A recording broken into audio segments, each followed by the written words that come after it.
Setelah pertempuran panjang selama 2 bulan, Australia akhirnya berhasil dikalahkan. Semua orang bersuka cita, tidak hanya para pengungsi kota JR, melainkan seluruh manusia yang menyaksikan lewat TV juga ikut bersorak atas kemenangan ini. Staf dari federasi juga nampak lega karena mereka selamat dari bencana level nasional. Di kota JR, Yujiu yang telah kembali ke wujud aslinya terlihat bak belur. Kizai pun menghampirinya. Mereka mulai berbincang satu sama lain. Yujiu meminta maaf pada Kizai karena kota tempat kelahirannya hancur sampai separah ini. Tapi Kizai berdalih, kerusakan ini tidak seberapa dibandingkan pertempuran antara manusia dulu. Lalu Yuziu bertanya apakah Kizai sudah bertemu dengan orang yang dia cari. Kizai pun menjawab dirinya masih sibuk untuk menyelamatkan orang lain. Jadi ia belum bertemu dengan orang yang sedang ia ingin temui. Tidak lama kemudian, Kyubi datang menghampiri mereka. Kedatangannya yaitu untuk memberitahu sesuatu pada Kizai. Jadi King Kuan berkata ketika ia sedang sibuk melindungi warga sipil, seekor Cerobis datang menyerangnya. Situasi di sana sangatlah kacau. Salah satu korban yaitu Xiaoai, orang yang sangat ingin Kizai lindungi. Saat ini King Kuan tengah mendirikan makam untuknya. Kyubi menyarankan Kizai segera pergi melihatnya.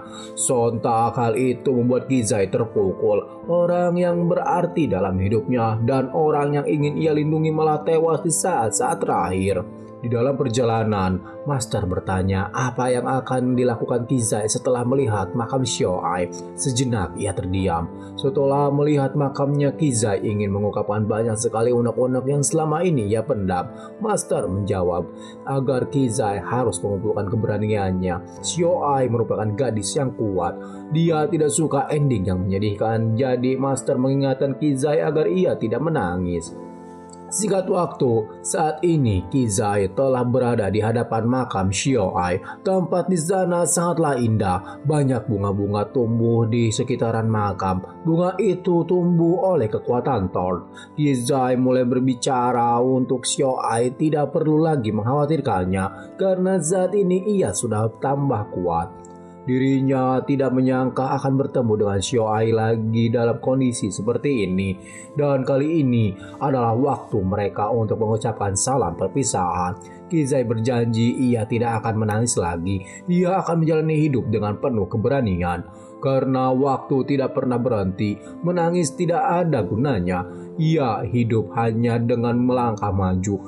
Itulah yang dapat ia pelajari setelah mendapat perlindungan dari Xiaoai. Lalu terdengar suara seseorang memanggilnya. Saat ia menoleh, hal tidak terduga terjadi. Orang yang memanggil Kizai adalah Xiaoai. Melihat Xiaoai ada di hadapannya, Kizai tidak bisa lagi membendung air matanya. Ia menangis jadi-jadinya. Ia mengira seumur hidupnya Kizai tidak akan lagi bertemu dengan Xiaoai. Mereka pun berpelukan untuk melepas rindu yang sudah lama terpendam. Untuk Gadri dan Kyubi, Kizai akan memberi mereka balasan setimpal karena telah ngeprank. Di atas bukit, Master dan Kyubi tengah memperhatikan Kizai. Jadi mereka berdua telah merencanakan hal ini. Bisa dibilang itu sebagai bagian kecil balas dendam mereka. Lain kali Yujiu berjanji si panda akan mendapatkan lebih dari ini.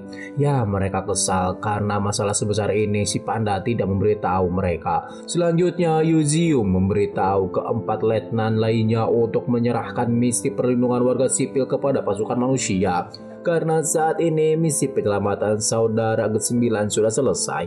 Mengenai Kizai, Yujiu menyerahkan sepenuhnya keputusan kepadanya. Ia akan tinggal bersama manusia atau ikut bersama bis Mystic Mountain.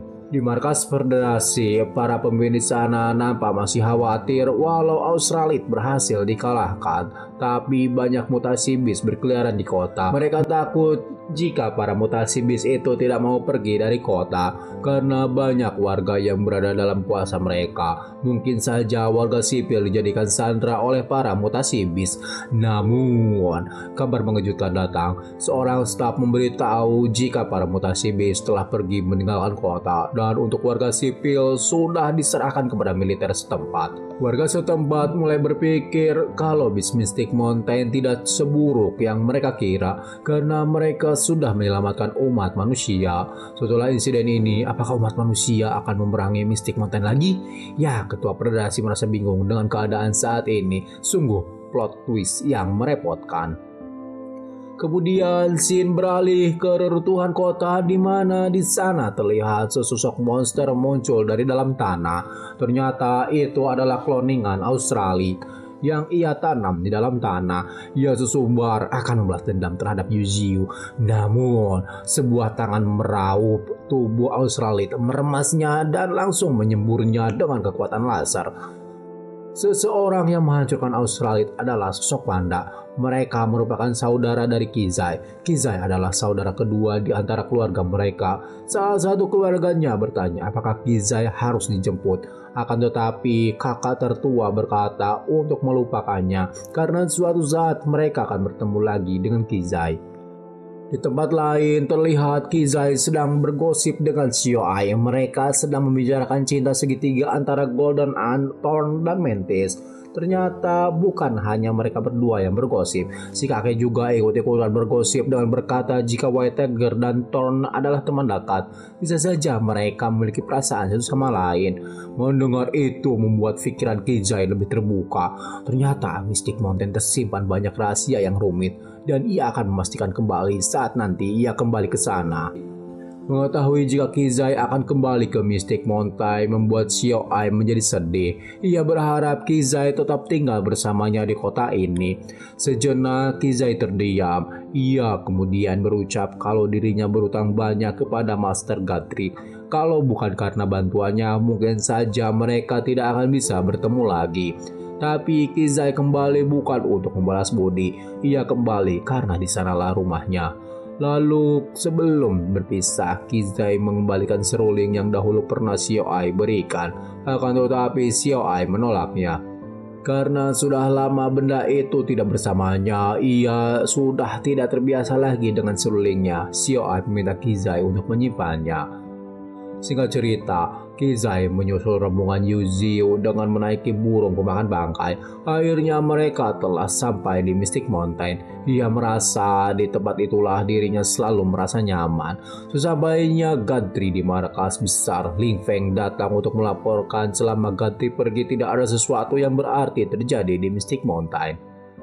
Kemudian Guthrie membuka sistem Windows untuk melihat poin evolusinya saat ini. Akan tetapi dirinya dibuat terkejut karena poin evolusinya tidak bertambah padahal sudah mengalahkan bis berlevel extraordinary keempat.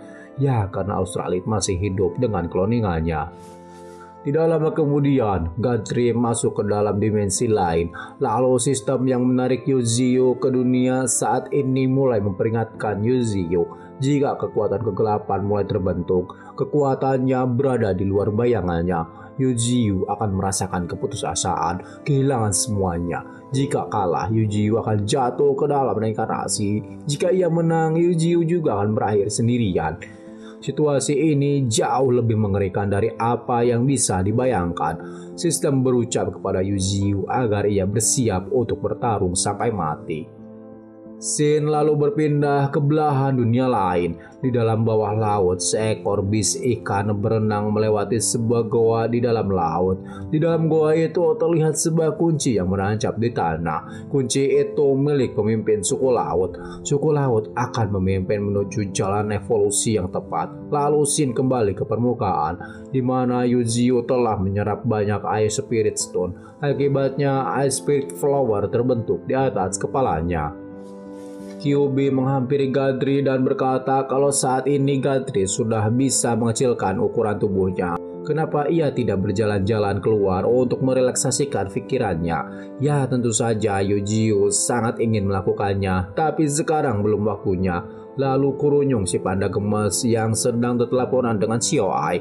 Seperti bucin pada umumnya, Kizai menanyai Xiao Ai apakah sudah makan atau belum. Bahkan memberi Xiao Ai foto selfie-nya. Yuziu dan yang lainnya melihat tingkah laku Kizai akhir-akhir ini sangat aneh. Semakin dilihat semakin membuat Kyuubi ingin muntah. Sistem Yunjiu berbunyi memberitahu jika pembentukan atribut Spirit Flower telah selesai. Gatri lantas memanggil seseorang yang layak mendapatkannya. White Tiger dengan sigap datang menghampiri Gatri. Namun Yunjiu bukan memanggilnya, melainkan memanggil White Snake. Karena White Snake lah yang paling cocok untuk mengkonsumsi Spirit Flower. Setelah Spirit Flower dimakan olehnya, tidak lama kemudian tubuhnya mengalami perubahan. Tubuh White Snake mengeluarkan cahaya yang sangat menyilaukan mata. Dan jeng, White Snake berevolusi ke tingkat berikutnya. Setelah berevolusi kali ini, White Snake bisa terbang. Jadi kekuatan baru yang dimiliki White Snake adalah Soaring into the Clouds and Reading the Mice. Bisa menggunakan awan dan kabut untuk terbang secepat kilat. Melihat White Snake yang bisa terbang setelah berevolusi membuat Yunjiu iri. Karena sudah berkali-kali ia berevolusi tetapi tidak ada skill yang bisa membuatnya terbang. Selain Yunjiu, ternyata bis lainnya juga terkagum-kagum dengan skill baru White Snake. Setelah dilihat oleh skill pemindai, diketahui saat ini White Snake berada di level extraordinary kedua. Bakat bawaannya memiliki kontrol absolut terhadap es. Kemampuan khusus yaitu dapat memanipulasi es sesuai keinginannya. White Snake mempunyai dua bakat bawaan. Keduanya memiliki daya serang yang kuat dan juga mempunyai banyak kemampuan spesial. Dengan latihan yang konsisten, maka White Snake akan menjadi petarung yang kuat. Mungkin suatu hari ia akan berevolusi menjadi seekor naga. Naga di dunia ini merupakan makhluk terkuat. Dia adalah makhluk yang tidak tergoyahkan. Saat itu terjadi, White Snake akan menjadi kekuatan terkuat di Mystic Mountain. Beberapa waktu berlalu, sudah sebulan sejak pertempuran hebat dengan Australit berlalu. Sekarang Yunjiu berada di Mystic Mountain. King Quan dan beruang putih dikirim ke utara untuk berjaga. Waktu berjalan dengan cepat dan sekarang sudah 8 hari berlalu. Ada hal besar terjadi di daratan Australia. Tanah fosil hidup di sana dan sekarang menjadi surga bagi bis eksotik dan menjadi salah satu daerah paling berbahaya di dunia ini. Di hari ke-38 setelah bis purba dikalahkan, sebuah petir besar menggetarkan dunia. Naga pertama muncul di dunia berlevel extraordinary ketiga. Bis itu mempunyai suara bak seperti guntur dan bentuk seperti gunung. Kedua sayapnya sangat lebar. Dan tim yang dikirim untuk menyelidiki keanehan ini hanya melongo melihat sosok naga yang ada di hadapan mereka. Tidak lama kemudian semua federasi berkumpul, antara lain Free Federation, Federasi Cina, Luo Kingdom, dan Ten Nation. Sekali lagi dunia berada dalam krisis. Para ketua federasi melihat sosok naga itu hanya di layar TV. Para makhluk mitologi benar-benar telah muncul di dunia ini. Menurut Profesor, untungnya naga itu belum berevolusi sepenuhnya. Sayapnya juga belum berkembang sepenuhnya. Naga yang muncul hanya Subdragon. Jadi ras naga juga mempunyai level masing-masing. Ada perbedaan di antara mereka. Jadi naga adalah hewan yang sudah berkembang sepenuhnya dan Subdragon adalah hewan yang baru saja naik tingkat. Dengan kata lain, jika manusia ingin membunuhnya, maka saat ini satu-satunya kesempatan. Karena kalau sampai naga ini berevolusi, maka para manusia akan merasakan pertarungan yang lebih brutal dibandingkan pertempuran sebelumnya melawan bis Australit. Dan jika mereka mendapatkan tubuh naga, maka penelitian mereka pasti akan berkembang lebih jauh. Jadi si profesor menyarankan agar federasi segera mengambil langkah untuk bisa membunuh naga ini. Kabar kemunculan naga ini juga sampai kepada Gatri. Dari masalah bis purba sebelumnya, sekarang seluruh dunia sudah bersatu untuk menyelesaikan masalah ini. Jika para manusia bekerja sendiri-sendiri, maka korban yang berjatuhan akan semakin banyak. Ya, walaupun ini bukan urusan Gatri, tetapi ia akan terus memperhatikannya. Ia berharap naga ini dapat bergabung dengan gengnya. Di tempat lain terlihat pasukan khusus extraordinary berkumpul. Pasukan ini dipimpin oleh Xiao King. Sekarang sudah banyak pasukan Mystic Mountain yang berubah bentuk. Para bawahan dari setiap keempat raja, yaitu Raja Kera, Belalang Sembah, Babi, dan Semut, Yujiu kemudian memanggil Ling Feng untuk memastikan keakuratan informasi yang diberikannya tentang tambang Spirit Stone Api yang berada di tengah gurun.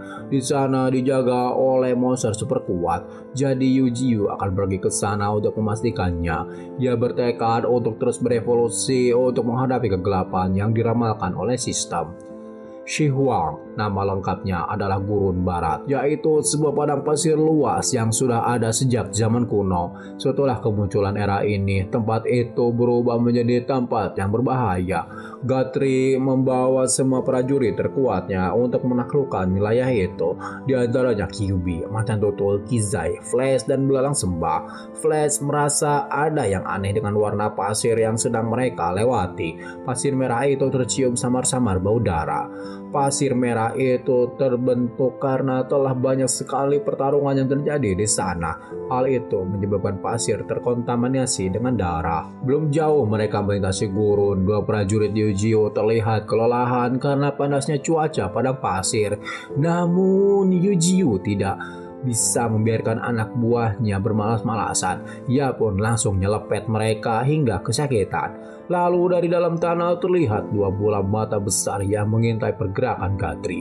Tidak lama kemudian monster itu menampakkan diri dan langsung menyerang Kizai yang sedang asik ngomeh HP. Namun yang terjadi malah si monster bunglon itu dapat dikalahkan dengan mudah oleh Kizai. "Hai Xiao Ai, di sini tidak ada sinyal. Aku sedang berada di gurun," kata si panda yang seperti seorang bucin. Dari hasil membunuh monster bunglon itu, Yujiu mendapatkan 50.000 poin evolusi. Hari semakin siang, terik matahari semakin menyengat. Terlihat dari kejauhan, tempat di mana Yujiu berada sekarang merupakan padang pasir yang begitu luas. Tidak ada satupun tumbuhan yang hidup di sana. Monster-monster yang mengerikan mulai bermunculan menghadang perjalanan mereka. Tetapi semua monster yang menyerang dapat dengan mudah mereka kalahkan. Hingga kini poin evolusi Yujiu mencapai 450.000 poin. Lalu dari kejauhan, Kizai dan si Macan Tutul berlari sangat kencang ke arah Yujiu. Ternyata Kizai membawa seekor kalajengking yang masih cilik. Kalajengking itu bernama mutasi Black Scorpion, masih berada di level beginner tingkat 6. Walau masih di level beginner, akan tetapi skill-skillnya sangat overpower. Dan di saat Yujiu mencari tambang batu di gurun pasir di benua lainnya, sedang terjadi peperangan antara Wyvern melawan para manusia. Para manusia yang ada di sana benar-benar dibuat kalang kabut oleh setiap serangan Wyvern. Bahkan serangannya mampu membelah tanah hingga seperti jalur neraka. Lagi-lagi manusia berada dalam ancaman. Bahkan Xiao King sekalipun nampak babak belur dibuatnya. Kekuatan naga ini di luar prediksi Xiao King. Untuk dapat mengalahkannya, Xiao King harus menggunakan kekuatan aslinya. Akan tetapi sebelum itu terjadi, dari belakang seorang wanita meminta orang-orang yang ada di depannya untuk mundur. Ternyata ia kesatria dari Sun Never Set Empire. Kemampuan khusus miliknya adalah Knight Defense yang bisa menahan semua serangan fisik dan tidak tertembus. Kemudian sebuah serangan dilancarkan oleh Wyvern ke arah para manusia. Untungnya perisai milik kesatria itu mampu menahannya. Sekuat tenaga ia menahan serangan nafas naga yang terus dilancarkan. Kemudian di tempat lain beberapa sosok bis baru berkumpul melihat pertarungan itu. Setelah Wyvern itu selesai menyerang, giliran umat manusia yang menyerang balik. Serangan bertubi-tubi membuatnya tidak berkutik, dan bis lain yang tadi datang masih memperhatikan pertarungan ini. Kemudian di area pertempuran muncul tekanan spiritual yang sangat besar. Semua manusia tampak panik dengan aura penindasan yang cukup kuat. Mereka sadar aura ini bukan berasal dari Wyvern, melainkan dari bis lain. Ketika menoleh ke belakang, alangkah terkejutnya mereka melihat sekelompok bis kuat sedang memperhatikan pertarungannya. Lalu Wyvern itu berkata jika para manusia itu sangat bodoh karena mereka dijadikan alat untuk melemahkan si Wyvern. Setelah itu para bis yang belum diketahui identitasnya akan membantai semuanya. Dan ketika mereka lengah, tiba-tiba salah satu bis yang menyerupai kanguru berada di tengah-tengah mereka. Si kanguru itu menyapa Wyvern dengan panggilan Nid, yang berarti si kanguru dan Wyvern saling mengenal. Sontak kehadiran kanguru membuat manusia yang ada di sana langsung menghindar. Si kanguru berkata kalau sang raja sangat murka dengan semua yang dilakukan Wifren. Tidak hanya ia ingin memperbudak semua ras, tapi Wifren juga muncul ke dunia fana selama masa evolusinya dan mengekspos semuanya ke manusia. Jadi si kanguru ini telah merencanakan pertempuran ini. Makanya para manusia dapat dengan mudah menemukan lokasi persembunyian Wifren ketika mendarat di pulau ini. Menurut kanguru, sang raja tidak mengizinkannya untuk menderita banyak kerugian. Dan sang raja juga tidak mengizinkan jika tubuh si Wifren dibawa oleh manusia.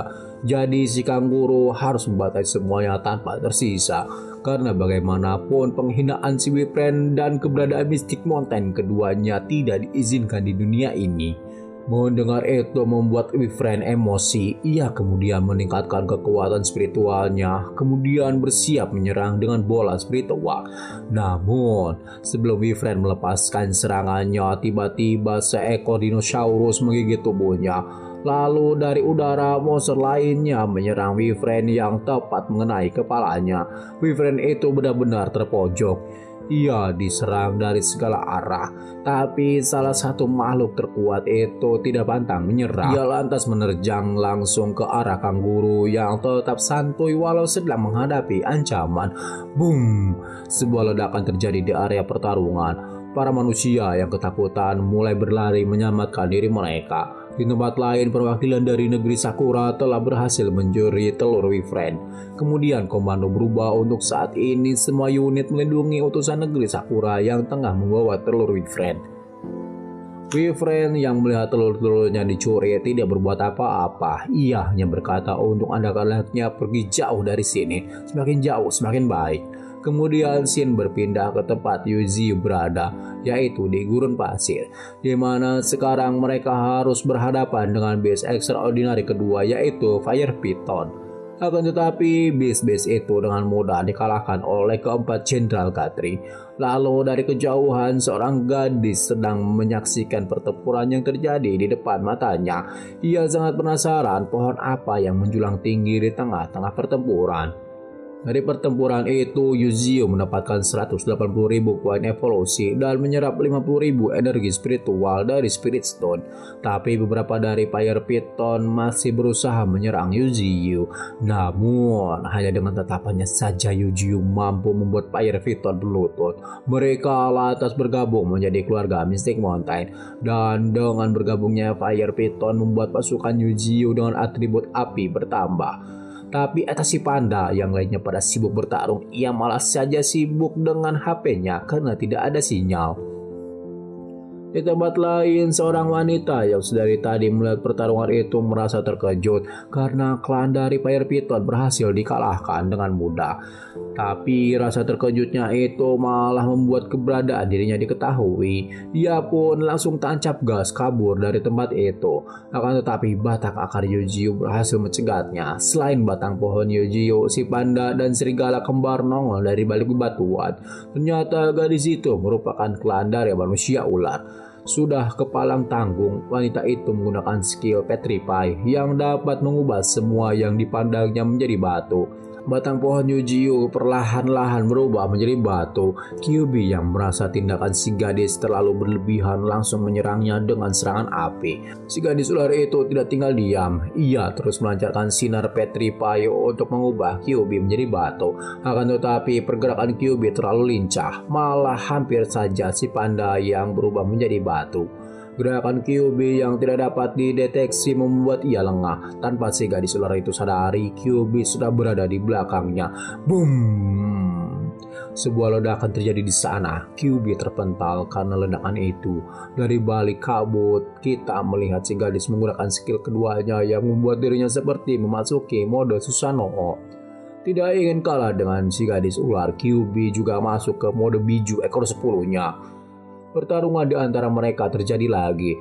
serangan api Kyuubi mampu dihalau oleh si gadis. Api yang dilancarkan Kyuubi malah berubah menjadi batu. Kyuubi yang terkejut dengan hal itu lalu menggunakan lebih banyak kekuatan dan menggunakan skill Flame Pillar untuk menyerang si gadis. Si gadis yang merasakan lawannya berada di atasnya memilih untuk lari karena sudah tidak ada lagi kesempatan menang baginya. Namun ia tidak bisa kabur begitu saja karena salah satu akar Eugeo berhasil menangkapnya. Bus!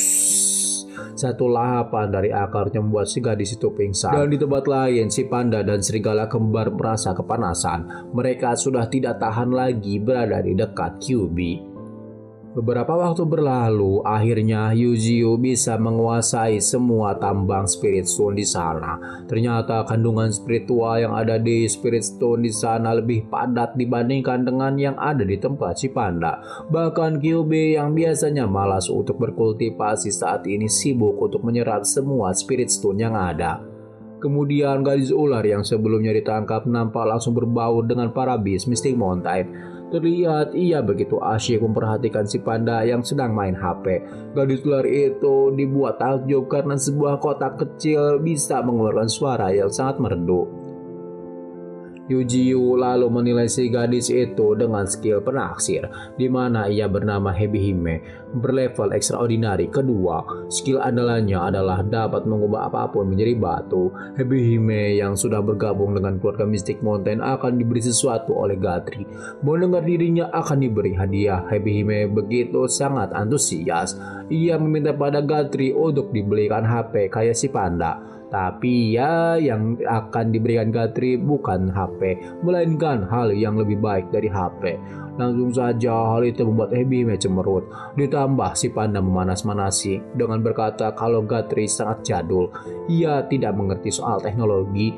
Mereka berdua merengek agar diberikan HP. Bahkan si panda berkata kalau Guthrie itu pelit. Beberapa waktu berlalu, terlihat kepala si panda tumbuh telur yang cukup banyak. Lalu Hebihime mendapatkan lab esensial dari Guthrie. Dalam sekejap ia merasakan kekuatannya mengalir sangat kuat.